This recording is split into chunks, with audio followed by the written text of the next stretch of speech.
Hello friends, ಇವತ್ತಿನ ವಿಡಿಯೋದಲ್ಲಿ ನಾನು ಬೋನ್ ಮಿಲ್ ಫರ್ಟಿಲೈಸರ್ ಬಗ್ಗೆ ಹೇಳ್ತಾ ಇದ್ದೀನಿ. ಇದು ರಿಕ್ವೆಸ್ಟೆಡ್ ವಿಡಿಯೋ. ಬೋನ್ ಮಿಲ್ ಅಂದರೆ ಯಾವ ರೀತಿ ಫರ್ಟಿಲೈಸರ್ ಅಂತ ಕೇಳಿದರು, ಹಾಗಾಗಿ ನಾನು ಈ ವಿಡಿಯೋದಲ್ಲಿ ತಿಳಿಸ್ಕೊಡ್ತೀನಿ. ಬೋನ್ ಮಿಲ್ ಅಂದರೆ ಇದು ಯಾವ ರೀತಿ ಫರ್ಟಿಲೈಸರ್, ಇದನ್ನು ಯಾವುದರಿಂದ ಮಾಡ್ತಾರೆ ಅಂತ ಹೇಳ್ತೀನಿ. ತುಂಬ ಜನ ಈ ಬೋನ್ ಮಿಲ್ ಫರ್ಟಿಲೈಸರ್ ಬಗ್ಗೆ ಕೇಳೇ ಇರಲ್ಲ. ತುಂಬ ಜನರಿಗೆ ಇದ್ರ ಹೆಸರು ಕೂಡ ಗೊತ್ತಿರಲ್ಲ. ಹಾಗಾಗಿ ನಾನು ಈ ವಿಡಿಯೋದಲ್ಲಿ ಈ ಬೋನ್ ಮಿಲ್ ಬಗ್ಗೆ ಡೀಟೇಲ್ ಆಗಿ ಹೇಳ್ತೀನಿ. ಬೋನ್ ಮಿಲ್ ಅಂದರೆ ಈ ರೀತಿ ಪ್ಯಾಕೆಟ್ಗಳಲ್ಲಿ ಬರುತ್ತೆ. ಹೆಚ್ಚಾಗಿ ನರ್ಸರಿಗಳಲ್ಲಿ ಸಿಗುತ್ತೆ, ಆನ್ಲೈನಲ್ಲಿ ಕೂಡ ಸಿಗುತ್ತೆ. ಆದರೆ ನರ್ಸರಿಗಿಂತ ಆನ್ಲೈನಲ್ಲಿ ಸ್ವಲ್ಪ ಜಾಸ್ತಿ ರೇಟ್ ಇರುತ್ತೆ. ಬೋನ್ ಮಿಲ್ ಪೌಡರಲ್ಲಿ 2 ರೀತಿ ಬರುತ್ತೆ. ಒಂದು ಈ ರೀತಿ ತುಂಬ ಸಣ್ಣದಾಗಿ ಪೌಡರ್ ಮಾಡಿರ್ತಾರೆ.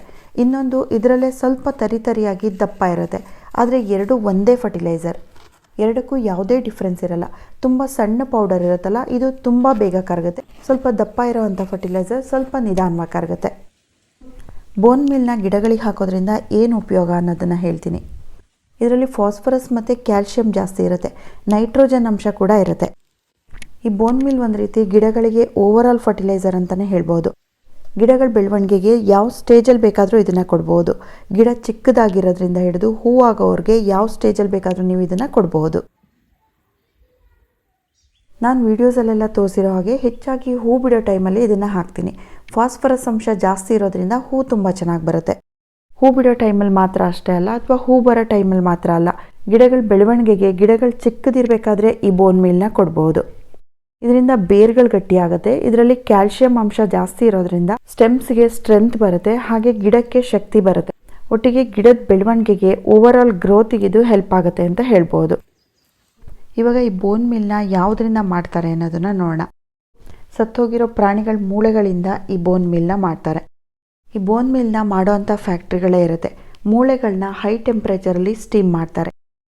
ಸತ್ತೋಗಿರೋ ಪ್ರಾಣಿಗಳಲ್ಲಿರೋ ಬ್ಯಾಕ್ಟೀರಿಯಾ ಆಗಿರ್ಬೋದು, ಅಥವಾ ಜರ್ಮ್ಸ್ ಆಗಿರ್ಬೋದು, ಅಥವಾ ಯಾವುದೇ ರೋಗಗಳೇನಾದರೂ ಇದ್ದರೆ ಅದೆಲ್ಲ ಪೂರ್ತಿ ನಾಶ ಆಗೋದಕ್ಕೆ ಸ್ಟೀಮ್ ಮಾಡ್ತಾರೆ. ಆಮೇಲೆ ಅದನ್ನು ಪೌಡರ್ ಮಾಡ್ತಾರೆ. ಹೀಗೆ ಈ ರೀತಿ ಬೋನ್ ಮಿಲ್ ಮಾಡೋವಂಥ ಫ್ಯಾಕ್ಟ್ರಿಗಳೇ ಇರುತ್ತೆ. ಇವಾಗ ನೀವು ಅಂದ್ಕೋಬೋದು, ಫಾಸ್ಫರಸ್ ಜಾಸ್ತಿ ಇರೋವಂಥ ಯಾವುದೇ ಫರ್ಟಿಲೈಸರ್ನ ಹಾಕ್ಬೋದಲ್ವಾ, ಈ ಬೋನ್ ಮಿಲ್ಲೇ ಯಾಕೆ ಹಾಕಬೇಕು ಅಂತ ನೀವು ಅಂದ್ಕೋಬೋದು. ಆದರೆ ಈ ಬೋನ್ ಮಿಲ್ ಆರ್ಗ್ಯಾನಿಕ್ ಆಗಿರುತ್ತೆ. ಇದರಲ್ಲಿ ಯಾವುದೇ ರೀತಿ ಕೆಮಿಕಲ್ಸ್ ಇರಲ್ಲ. ಹಾಗೆ ನಾವು ಇದನ್ನು ಗಿಡಗಳಿಗೆ ಕೊಟ್ಟಾಗ ಗಿಡಗಳು ತುಂಬ ಚೆನ್ನಾಗಿ ಇದನ್ನು ಅಬ್ಸರ್ವ್ ಮಾಡ್ಕೊಳ್ಳುತ್ತೆ. ಇನ್ನು ಈ ಬೋನ್ ಮಿಲ್ನ ಗಿಡಗಳಿಗೆ ಯಾವ ರೀತಿ ಕೊಡ್ಬೋದು ಅಥವಾ ಎಷ್ಟು ಕ್ವಾಂಟಿಟಿ ಕೊಡ್ಬೋದು ಅಂತ ನೋಡೋದಾದರೆ, 10ರಿಂದ 12 ಇಂಚಿನ ಪಾಟ್ಗಳಾದರೆ 2ರಿಂದ 3 ಸ್ಪೂನ್ ಕೊಡಬಹುದು. 2ರಿಂದ 3 ಸ್ಪೂನಿಗಿಂತ ಜಾಸ್ತಿ ಕೊಡಬಾರ್ದು. ಬೋನ್ ಮಿಲ್ ತುಂಬ ಜಾಸ್ತಿ ಆದರೂ ಕೂಡ ಮಣ್ಣಲ್ಲಿ ಕ್ಯಾಲ್ಶಿಯಂ ಜಾಸ್ತಿ ಆಗುತ್ತೆ. ಆವಾಗ ಮಣ್ಣಲ್ಲಿ pH ಲೆವೆಲ್ ಕೂಡ ಜಾಸ್ತಿ ಆಗುತ್ತೆ. ಇದರಿಂದ ಗಿಡಗಳಿಗೆ ಪ್ರಾಬ್ಲಮ್ ಆಗಬಹುದು. 10 ಇಂಚಿಗಿಂತ ಚಿಕ್ಕ ಪಾಟ್ಗಳಾಗಿದ್ದರೆ 6 ಇಂಚ್ ಅಥವಾ 7 ಇಂಚಿನ ಪಾಟ್ಗಳಾದರೆ 1 ಸ್ಪೂನ್ ಹಾಕ್ಬೋದು. ಪದೇ ಪದೇ ಈ ಬೋನ್ ಮಿಲ್ ಫರ್ಟಿಲೈಸರ್ನು ಕೊಡಬಾರ್ದು. 2 ತಿಂಗಳಿಗೆ ಒಂದ್ಸಲ ಕೊಟ್ಟರೆ ಸಾಕಾಗುತ್ತೆ. ಈ ಬೋನ್ ಮಿಲ್ ಪೌಡರ್ನ ಈ ರೀತಿ ಮಣ್ಣಿಗೆ ಹಾಕಿದಾಗ ಮಣ್ಣಿನ ಜೊತೆ ಮಿಕ್ಸ್ ಮಾಡಿಬಿಟ್ಟೆ ಹಾಕಬೇಕು. ಯಾಕೆಂದರೆ ಇದರಲ್ಲಿ ಸ್ವಲ್ಪ ಸ್ಮೆಲ್ ಇರುತ್ತೆ.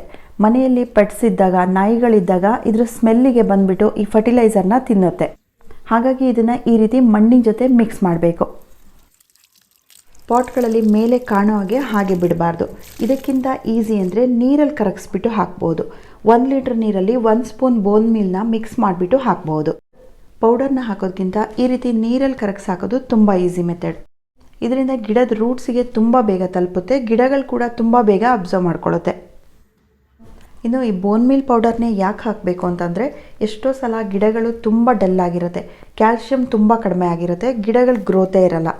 ಕೆಲವು ಗಿಡಗಳು ತುಂಬ ಸ್ಲೋ ಆಗಿ ಬೆಳೀತಾ ಇರುತ್ತೆ. ಹೂ ಬಿಡೋ ಗಿಡಗಳಾದರೂ ಕೂಡ ಎಲ್ಲೋ ಒಂದೊಂದು ಹೂ ಬರ್ತಾ ಇರುತ್ತೆ, ಯಾವಾಗಲೂ ಹೂ ಬರ್ತಾ ಇರಲ್ಲ. ಇದನ್ನು ನಾವು ಗಿಡಗಳಿಗೆ ಕೊಟ್ಟಾಗ ತುಂಬ ನಿಧಾನವಾಗಿ ಇದು ರಿಲೀಸ್ ಮಾಡುತ್ತೆ.